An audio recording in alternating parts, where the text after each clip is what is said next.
Welcome to सिनेटल। Friend, आज हम आपको सुनाएंगे हॉलीवुड मूवी नो वे आपकी कहानी। चलिए कहानी शुरू करते हैं। ब्रैंडन गवर्नर की बेटी एवा की बॉडीगार्ड है। दोनों एयरपोर्ट पहुंचते हैं जहां एवा अपने दोस्त जेड और काइल से मिलती है। वो एक साथ ट्रिप पर जा रहे थे और लड़के खुश नहीं है कि ब्रैंडन भी साथ आ रहा है। एवा बताती है कि उसके पिता बिना सिक्योरिटी उससे जाने नहीं देते। फ्लाइट में एवा और लड़के पीछे के सीट पे बैठते हैं। एवा नोटिस करती है कि फ्लाइट में बहुत कम पैसेंजर है, जो थोड़ा अजीब है। कुछ समय बाद उड़ान के दौरान विमान थोड़ा हिलने लगता है।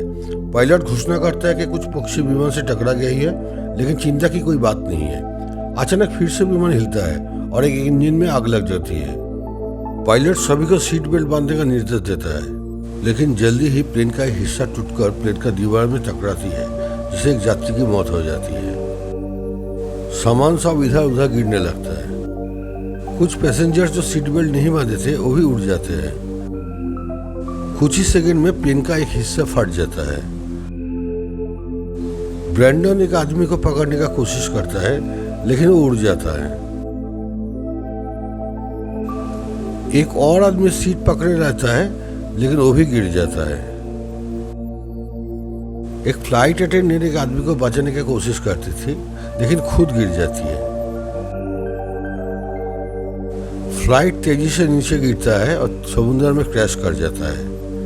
ब्रेंडन एक मेटल के टुकड़े से घायल हो जाते हैं। सीट आगे धंस जाती है और कुछ पैसेंजर्स की मौत हो जाती है। प्लेन समुद्र की गहराई में जाके रुकती है, लेकिन प्लेन का पिछले हिस्से में एयर लॉक हो जाने के कारण एवा, उसके दोस्त और फ्लाइट अटेंडेंट डैनियल बच जाती है, लेकिन काइल का हाथ टूट जाता है। ब्रैंडन कुछ देर बाद रोजा और उसके दादी मार्डी को सेफ जगह पर ले आते हैं। डानिलो मार्डी को होश में लाने का कोशिश करता है और कुछ देर बाद वो जाग जाती है। रोजा अपने दादा के बारे में पूछती है। ब्रैंडन उसे बताता है कि वो नहीं बच सके। सब डरने लगे थे, लेकिन ब्रैंडन लीडरशिप लेके सबको शांत करने लगे और बताता है कि उन्हें बचाने के लिए जल्दी मदद आ जाएगा। आभा फोन चेक करती है, लेकिन समुद्र के अंदर नेटवर्क नहीं है। वो कहती है कि हमें तैरकर बाहर में निकलना चाहिए, लेकिन ब्रैंडन बताता है कि ये सुरक्षित नहीं है। डैनिलो बोलता है कि पायलट ने बचाव के लिए संदेश भेजे थे, इसलिए मदद दल जल्दी आ जाएगा। ब्रैंडन कहता है कि उन्हें ऑक्सीजन का बैकअप होना चाहिए। डैनिलो बताता है कि विमान के पिछले हिस्सों में 2 ऑक्सीजन का टैंक है, लेकिन जब वो देखता है तो टैंक खाली होता है। तब मार्डी को याद आता है कि एक यात्री के पास मेडिकल ऑक्सीजन का टैंक था, इसलिए ब्रैंडन उसे खोजने की जिम्मेदारी लेता है। जाने से पहले मार्डी उसे अपने पोती की टोपी ले आने के लिए कहती है। ब्रैंडन तैरकर एक पैसेंजर की ऑक्सीजन टैंक ले आता है, लेकिन तभी एक शार्क उसे हमला कर देती है। वो शार्क से लड़ने की कोशिश करता है और बाकी लोग पानी में हलचल देखकर परेशान हो जाते हैं। थोड़ी देर बाद ब्रैंडन वापस आता है, लेकिन उसे गंभीर चोट लगती है। ब्रैंडन बाकी लोगों को ऑक्सीजन टैंक और टोपी देता है। अचानक शार्क उसे पानी में खींच लेती है और बाकी लोग शार्क की पूंछ देखते हैं, जो ब्रैंडन को खा रही है। डरकर सब लोग पीछे हटकर छुप जाते हैं और तय करते हैं कि उन्हें ब्रैंडन की बात मानकर ही रुकना चाहिए। मार्डी काइल के हाथ की देखभाल करने का जिम्मा लेती है और बताती है कि वो कभी नर्स रह चुकी थी। काइल चीख उठता है जब मार्डी उसके हड्डी ठीक से सेट करती है। बाहर एक हेलीकॉप्टर फ्लाइट के मलबे को खोजने की कोशिश कर रहा है, क्योंकि उसे पता है कि गवर्नर की बेटी उसमें है, लेकिन उन्हें कुछ नहीं मिलता। सर्वाइवर्स प्लेन की आवाजें सुनते हैं और महसूस करते हैं कि प्लेन कभी भी गिर सकता है। तभी डैनिलो ऑक्सीजन की टैंक खोलता है और पानी लाल होने लगता है। शार्क अंदर आ चुकी है और डूबे हुए लाशों को खा रही है। प्लेन फिर से हिलता है और शार्क खिड़की के पास तैरती दिखती है, जिससे रोजा डर जाती है। एवा उसे हिम्मत देती है और कहती है कि बचाव दल उन्हें जरूर ढूंढ लेगा। हेलीकॉप्टर को अभी भी कुछ दिखाई नहीं दे रहा है और उसके पास अब ज्यादा फ्यूल नहीं बचा है।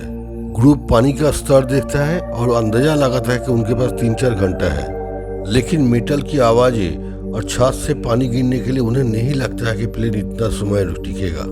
अचानक प्लेन फिर से नीचे खिसकने लगता है। कुछ देर बाद ये फिर अटक जाता है। ग्रुप बच जाता है, लेकिन अब पानी का स्तर तेजी से बढ़ रहा है। ग्रुप तय करते हैं कि अब बाहर निकलना ही होगा। वो शार्क को कैसे भटकाया जाए इस पर सोचते थे। रोजा बताती है कि स्कूल में उसने सुना था कि शार्क बुलबुले पसंद नहीं करती। तभी काइल को याद आया कि कुछ पैसेंजर्स के पास स्कूबा ड्राइविंग का सामान था। डैनिलो बताता है कि वो सामान लगेज होल्ड में है और वहां जाने का रास्ता भी है, लेकिन ऑक्सीजन टैंक शायद खाली है। एवा सोचती है कि बाकी स्कूबा गियर काम आ सकता है, लेकिन जेड बहुत निराशावादी हो रहा है। एवा बहाना बनाकर बाथरूम जाती है और वहां टूट जाती है, लेकिन बाहर आकर वो रोजा का हिम्मत बढ़ाती है। हेलीकॉप्टर के पास अब 15 मिनट का ही फ्यूल बचा हुआ है। तभी उन्हें कुछ मालवा मिलता है। 2 गोताखोर पानी में कूदते हैं। एक गोताखोर प्लेन के खिड़की के पास आता है और सर्वाइवर से कहता है कि सब ठीक है। तभी एक शार्क उसे खींच लेती है और उसे मार देती है। बाकी लोग खिड़की से देखते हैं कि गोताखोर का पैर तैरता हुआ जा रहा है। दूसरे गोताखोर के बारे में सोचकर वो कॉरिडोर की ओर देखते हैं, लेकिन कोई नहीं दिखता। वो मान लेते हैं कि वो भी मर चुका। इधर हेलीकॉप्टर का ईंधन लगभग खत्म हो रहा है, इसलिए उन्हें जाना पड़ता है। लेकिन वो लोग को अब इस स्पॉट के बारे में पता चल गया। आभा कहती है अगर दूसरा गोताखोर मर चुका है तो उसकी ऑक्सीजन टैंक ले सकते हैं। वो पानी के नीचे एक परछाई देखती है, लेकिन निश्चित नहीं हो पाती।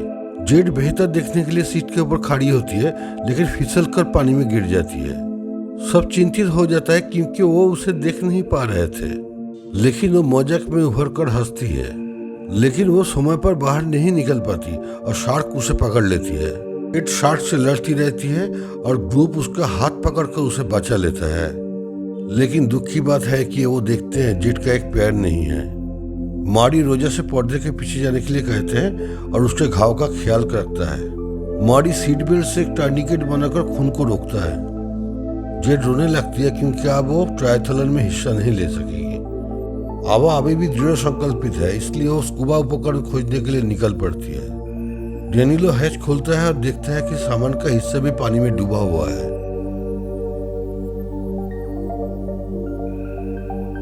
एवा जल्द ही स्कूबा गियर लेकर वापस आती है। बैग्स में 4 डाइविंग सूट और मास्क मिलते हैं। तभी उन्हें कुछ खिड़की से टकराता हुआ सुनाई देती है, शायद शार्क हो। इधर जेट की हालत खराब हो जाती है और वो मर जाता है। एवा उसे बचाने की कोशिश करती है, लेकिन मार्डी उसे रोककर सच्चाई बताती है।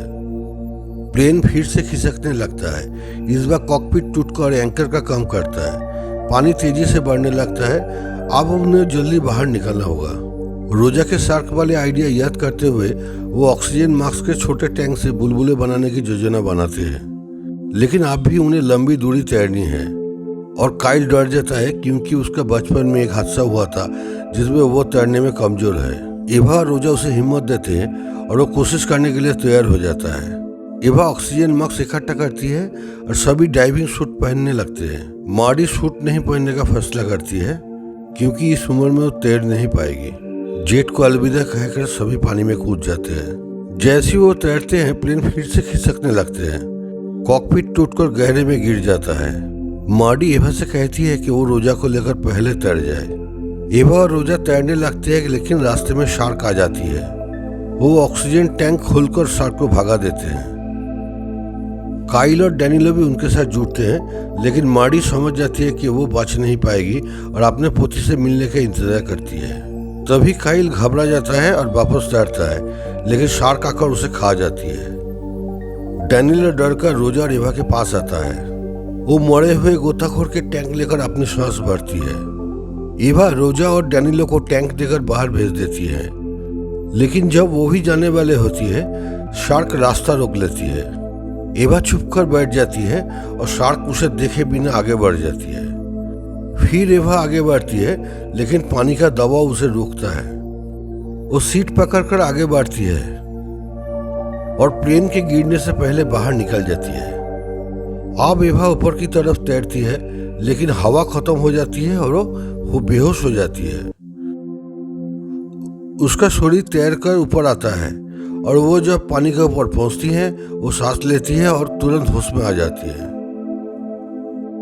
आभा घबरा जाती है जब वो बाकी लोगों को नहीं देखती, लेकिन तभी हेलीकॉप्टर आता है और उसे पानी से निकाल देता है।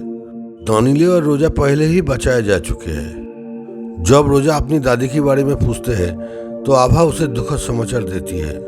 अपनी दादा दादी को अंतिम विदाई देकर रोजा अपना पसंदीदा खिलौना पानी में फेंक देती है और आभा की गोद में सो जाती है। फिल्म की कहानी यहीं खत्म होती है। मेरा कोशिश अगर आपको पसंद आए तो मेरा चैनल को एक लाइक देकर सब्सक्राइब कर लीजिएगा। बहुत बहुत धन्यवाद आपको।